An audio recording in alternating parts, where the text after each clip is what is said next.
I'm Jake, working in the film industry. I have a wife named Emily and a daughter named Lucy. And there's also my twin brother, Mike.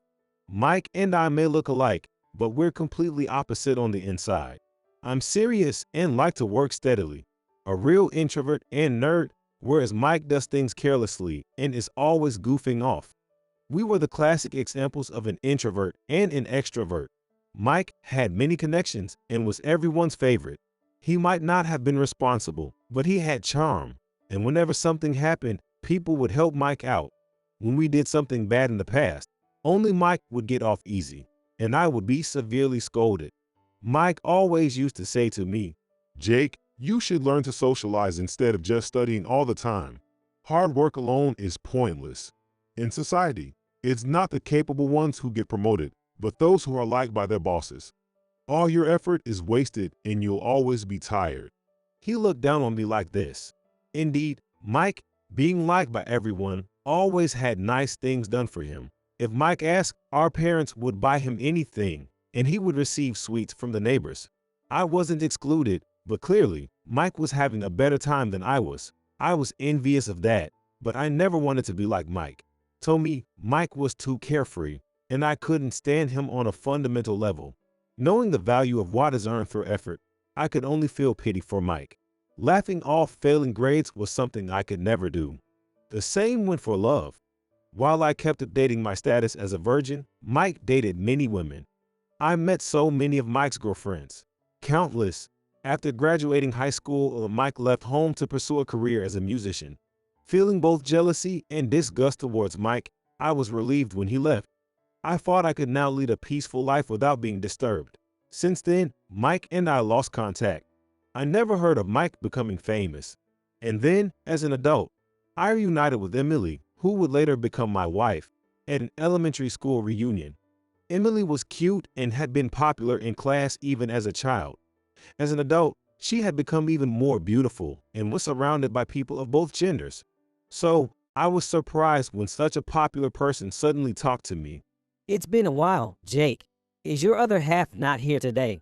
Oh, he's in New York trying to make it as a musician. I was startled as I sipped my drink in the corner of the table. I wondered if she had mistaken me for Mike.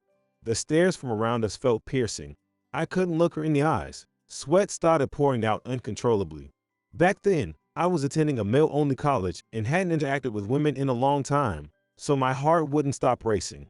I remember my hand shaking as I held my glass. Is that so? Which college are you attending now, Jake? Just the one nearby. Well, that's amazing. You were always good at studying, Jake. You're the first person I've met who goes to that university. Emily seemed genuinely interested in my boring introverted tales, and even managed to make the conversation more exciting. I thought to myself, extroverts are really something. Before I knew it, Emily and I had exchanged contact information, and after some intense pursuing from her side, we started dating. Things progressed naturally, and at 27, we found out she was pregnant. I proposed on the spot, taking responsibility. My editing skills were recognized at work, and I was making a good salary. After entering the workforce, I learned the importance of social connections, though initially, it was hard to fit in. We had saved up enough money, so financial worries weren't an obstacle to getting married. I can't deny that I let myself be carried along too much, but I have no regrets. I always thought you were cool for studying so hard back in the day, so being with you now feels like a dream. Emily told me. I don't know if that was true, but I thought I'd never meet anyone else who liked me this much in my entire life. And to have my first girlfriend be someone as cute as her. I felt incredibly lucky. Even though I was swept along at first, I gradually started to fall in love with Emily. When I proposed, it was definitely my own decision. And our daughter, Lucy, turned out to be as cute as Emily, with big, round, double-lidded eyes. Everyone said she was adorable, and at one point, we even considered applying for her to be a model. In the end, we decided against it, thinking of her future, but I'm sure she would have been accepted. She was truly irresistible.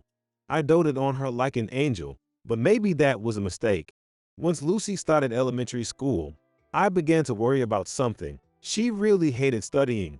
She wouldn't do her homework at all, and her test scores were always below half. Thinking this was bad for an elementary student, I told Lucy to study. I don't wanna. I hate studying. She resisted. When I consulted Emily about it, She really hates studying, doesn't she? She gets by because she's cute. So maybe it's fine. Emily was optimistic. I couldn't believe being cute was enough to get by. But then I remembered someone similar. Lucy's dislike for studying and being forgiven by everyone around her reminded me of Mike. Once I thought about it, I couldn't stop seeing the similarities. Lucy seemed to become more and more like Mike. And Lucy had that same cheekiness as Mike too. Hey, summer break ends the day after tomorrow, but you finished your homework, right? I haven't. What? Why haven't you done it? It's fine. The teacher won't get mad anyway. How many times did Lucy and I argue about her not doing her summer homework? She'd even say things like making the boys in class do it for her. I thought, is she trying to be a queen or what? By the time she entered middle school, Lucy's poor grades became a problem even for her teachers, who had to intervene several times. But Lucy would say, Who cares if I can't study well? I'll just have a man earn for me like mom does. she dodged the issue with comments like that. I thought single-digit grades were definitely a problem and scolded her harshly, but Lucy snapped back. Shut up, you nerdy introvert. Mom told me Dad was just a nerdy virgin who could only study. A boring man who can't even talk to people. That's why you can get promoted, right? What? What are you talking about? Save your excuses. Elle, don't talk to me. I thought it might be her rebellious phase, but my daughter's attitude only got worse. I consulted with Emily several times. It's okay if she can't study. What? She has her own way of doing things. So let's just watch over her warmly. Hey, did you say something to Lucy about me? Huh, the nerd thing. If that's it, then yeah, I did. Because it's true. Your brother Mike used to be the center of attention in class, but you were always in the corner studying. You were always studying, weren't you? Well, yeah, but... Then it's settled. And with that, Emily went back to being engrossed in the TV. I thought Emily understood the importance of learning since she was decent at studying herself. After giving birth, Emily became defiant and started treating me roughly. She neglected household chores and was always out playing with mom friends or friends from her school days. It became normal for her not to be home on weekends, and our marriage grew cold. Our intimate life was non-existent, and since Emily always sided with Lucy, Lucy adored her. In our small household, a full-blown conflict had developed. Emily would say, "It's fine since you're strict with her," but I felt it was unfair that I was the only one disliked by my daughter. I would have been grateful if Emily had spoken up. I was filled with frustration. I think my way of speaking might have been part of the problem. I've always been bad at socializing. I had never been angry before. I managed to build decent relationships at work, but I was nothing compared to Mike. If I had managed to motivate Lucy to study, I think things could have ended differently. In the end, Lucy grew up hating studying, keeping her grades low through middle school. She went to a low-rank high school. Lucy, having her pride, claimed she chose it because the uniform was cute, but it was clear she had no other options. Maybe because I'm pretty. If I get a chance to debut in the entertainment industry, school doesn't matter. She would say that, always acting superior. She spent her high school days playing and coming home late at night. No matter how many times I warned her, Lucy rebelled, but I continued to admonish her without giving up. Lucy's disdain for me intensified. Emily ignored it all. And then, in her third year of high school, I hate studying. Studying will just make me a boring person like Dad. I'll work. she said this and got a job. Lucy became a freelancer, but 2 years later, she was set to get married. The young man, named Daniel, was highly educated, tall, and handsome. Moreover, he worked for a major corporation. When I asked Lucy where she met him, she said it was through a dating app. I was thrilled about my daughter's wedding, but one day, Lucy told me a shocking fact. That day, I was in the living room, feeling sentimental as I looked at photos of Lucy on my phone, realizing she wouldn't be in this house much longer. That's when Lucy came in. Hey, I need to talk to you. "What's up?" Seeing Lucy's serious face, I knew it. This was definitely going to be words of gratitude from Lucy. After all this time avoiding me and showing dislike, deep down, she was thankful. I felt a rush of emotion. I hurriedly activated the recording feature and started recording. I thought I wanted to listen to it over and over again. I waited for her words. And then Lucy said something unbelievable. You're not coming to the wedding, right? What? Of course, I'm going. Why? Why? Because I'm your father. A father wouldn't miss his daughter's wedding. Father, even though you're not my real dad. What? Lucy made a bitter face, giving me a bad feeling. I want my real dad at the wedding. Actually, I'm going to invite him. The real one? Yeah, I'm inviting my real dad, Mike. Mike, as in my brother. I was stunned. Then Emily came in. I panicked and confronted Emily. Hey, Lucy says she's inviting her real dad to the wedding. What's this about? Oh, she spilled the beans, huh? Mom, you hadn't told him yet, right? About half a year ago, I told you, explaining is a hassle. Just tell him, remember? Sorry, I forgot. I'll tell you now, so forgive me. So sorry, Jake. Lucy's real father is Mike. What? I meant to tell you at the right time, but forgot. Actually, I reunited with Mike when I was 25, and we started dating from there. I wanted to marry Mike, but he was a free spirit. I even had a child with him hoping he would marry me, but in the end, he didn't. So, I married you as a backup plan. Since Lucy was in middle school, the three of us have been meeting, and Mike will attend the wedding as her father. Of course, I've already talked to Mike. He also wants to attend his daughter's wedding. Jake, we'll invite you as a relative, so be grateful. Yeah, right. Like you're any kind of father. You're just an ADM for making money. That's right. From now on, Jake, you'll continue to be our ADM. Mike doesn't want to marry me, so I won't be divorcing you. I married a loser like you, so the least you can do is work hard and make money. Make sure you continue to treat me well. My wife and daughter sneered with contempt. I felt my heart crack as I watched the two of them laugh mockingly. I had endured so much pain until now. I felt the reason for my endurance disappearing. I realized I couldn't stay with such vile people any longer. And then I decided to get my revenge on them, following my heart. On the wedding day, when I finished preparing and arrived at the venue, the ceremony was about to start. I hurried to my seat as directed. I was surrounded by relatives and realized I was being treated as just another relative. A cousin sitting next to me asked, "Why are you here?" I was pondering what to say when the music started. The hall quieted down, and the groom made his entrance. Then came Daniel, the groom. Next, Lucy entered.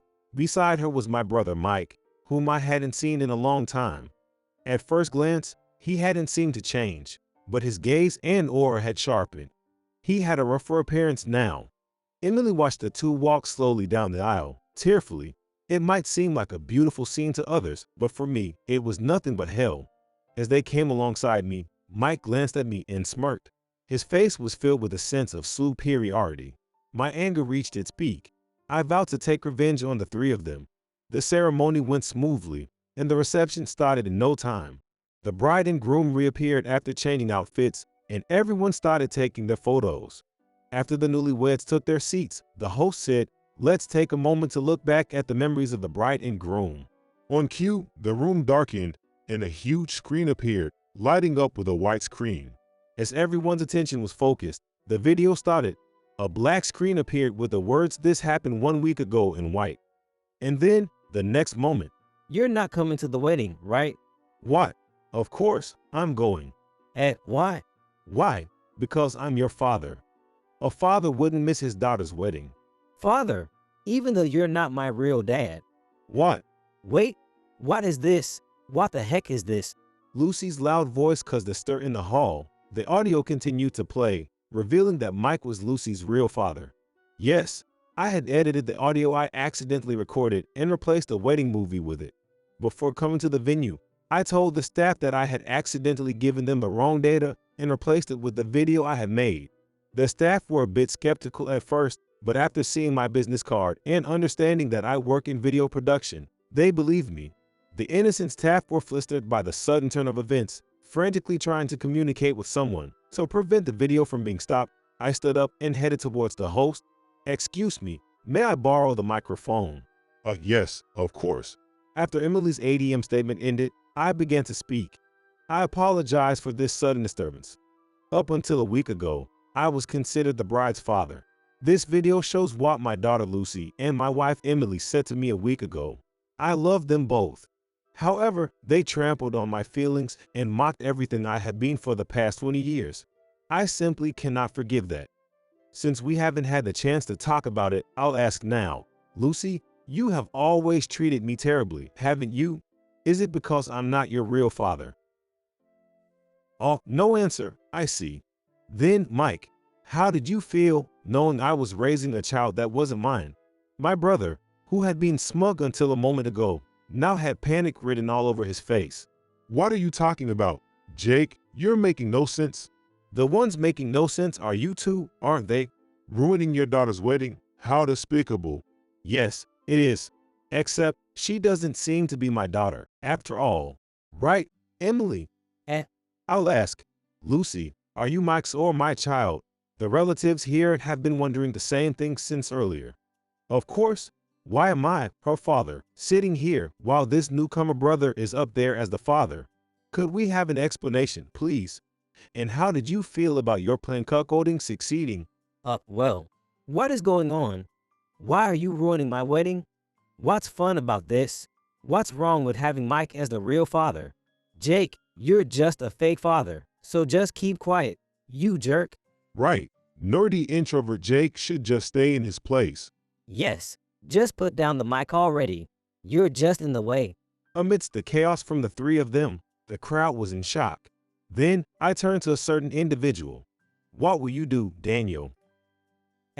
Lucy, it seems you've told Daniel quite a few lies, like how you couldn't go to college because you had no money, when in reality, you just hated studying. Why do you know that? Daniel told me yesterday. What? What do you mean, you jerk of a dad? Please, stop. Daniel slammed his hands on the table and stood up, his handsome face colored with anger. When Jake explained the situation to me yesterday, I thought it was a lie. He apologized in advance for disrupting the wedding. I couldn't believe it. I heard the recording yesterday too, but I never imagined Lucy would actually say those things. I always thought Lucy was so reserved, never imagined she was this kind of person. This is the worst. No, that's not it. It's different. It's not like that. The wedding is off. I was a fool to want to trust you. I'll be sending you the bill for the venue, so make sure you pay it. No way. I'll also be demanding compensation from both of you, so pay up. Compensation? Anything but that, please.